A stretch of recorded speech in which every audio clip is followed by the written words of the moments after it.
I'm Professor Henry Mostert, and this is the MLiA Quick Fix.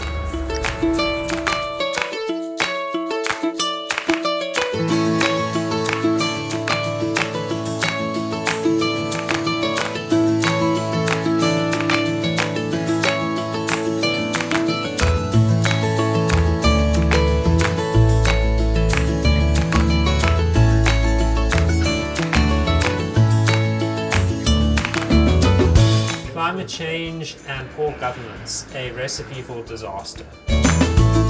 This is a quick think, and this is Professor Henry Mostert, the current holder of the MLiA chair. And with me is Dr. Richard Kramer, a postdoc at the MLiA chair. So Henry, climate change is just such a big topic at the moment, especially after that crazy summer they've had in Europe, and the fact that it's just continuing unabated. In South Africa, we have no shortage of problems with climate change ourselves. Yes, Cape Town almost reached day zero. Other parts of our country is very close to it. So it's an important thing for us to be thinking about what is South Africa doing to contribute to mitigating climate change and also to protect its citizens against the effects of climate change.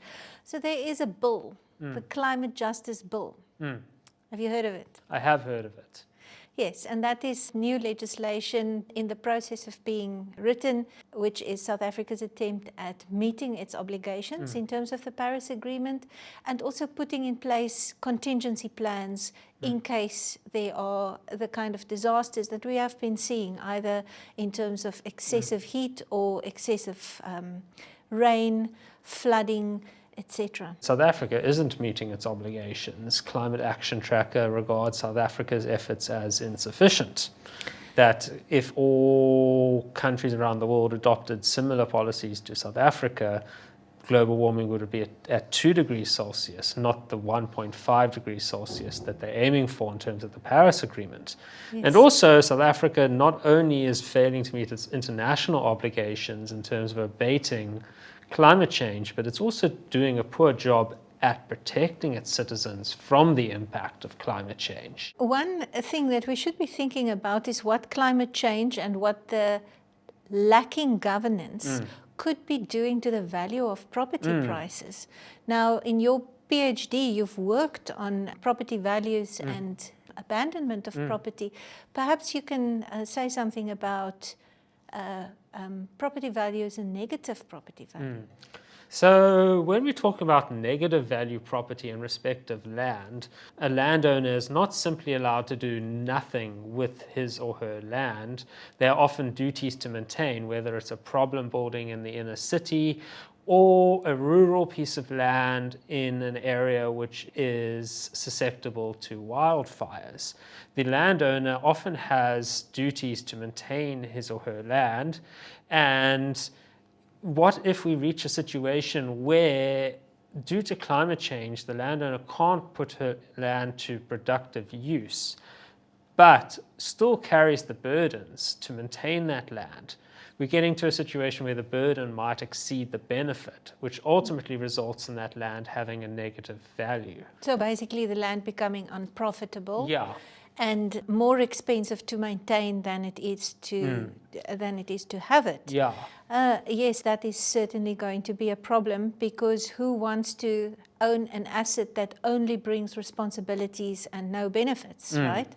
So what do you think the landowners are going to do if climate change makes their property so expensive that it's impossible to hold it? There was an interesting case in Southern California where a combination of drought and wildfires left particular areas very susceptible to flash floods the moment there is heavy rain.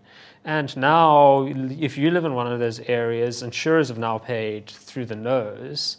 Are they going to give you insurance again? Are they going to renew your insurance? Are they going to give you new insurance? And who's going to want to buy that land from you as the landowner?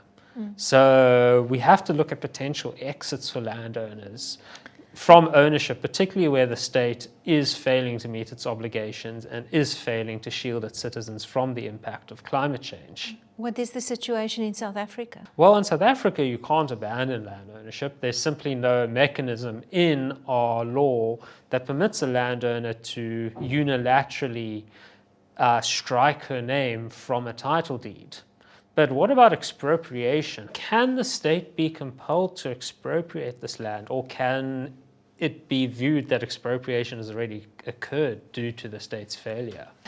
Expropriation is a prerogative of the state. It's one of the inherent functions of the state. And it is done for a public purpose or in the public interest and against the payment of compensation. But what we're seeing here is that something has happened to the land to create a negative value, or to the property. And this might have been also because of the contribution of the state. In that case, you can ask, why would the state want to expropriate? Why would they want to take something that is damaged goods, basically? And the second question would maybe be, can the state be forced to expropriate?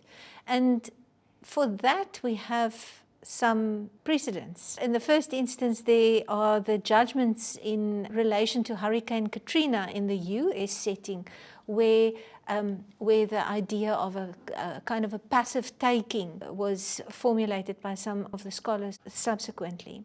And the idea being that if the state contributed to creating a situation in which property gained a negative value, then compensation is payable. Now, we don't have the passive takings doctrine in our law, but we do have constitutional court jurisprudence. In the case of Modderklip, for instance, a situation where an informal settlement on private land got out of hand, the landowners couldn't execute the eviction order that they obtained from the courts. The Constitutional Court ultimately found that because of the state's contribution to the problem, they had to pay the landowners compensation. I think there's actually a High Court judgment that went a step further than Modderklip. The last of Fisher's series of judgments, the High Court actually told the city that you are going to buy this land at the value it would have been minus the unlawful occupation. I think it is unfortunate that we will have to run to the courts to find a solution.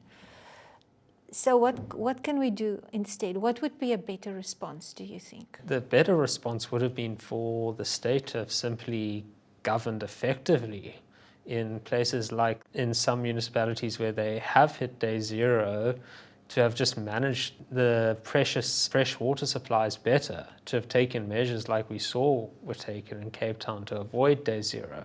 The problem is obviously you can't expect a single state to abate climate change by itself, but in the face of climate change, the state does need to govern more effectively.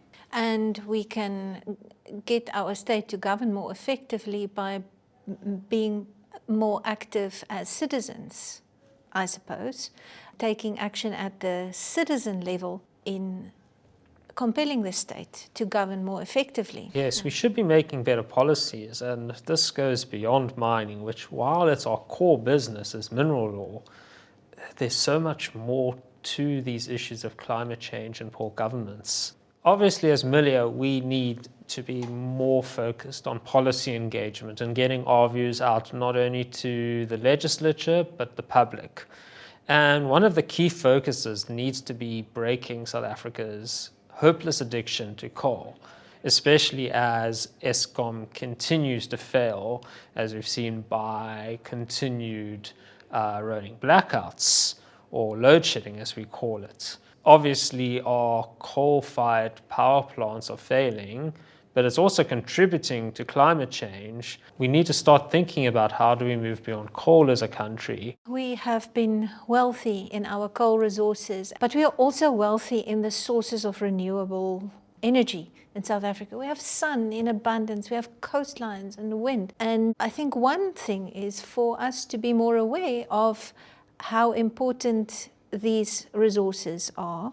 Another is to be aware of how important it is to change our behaviors to make these resources more valuable. And something that we can contribute is another resource, something that we've seen at the MLiA chairs, this wealth of knowledge that we are sitting with and that we can generate to sustain and support the change to a new future. I'm hoping that we will be able to make a contribution in that regard. Thanks, Henry. Thank you, Richard.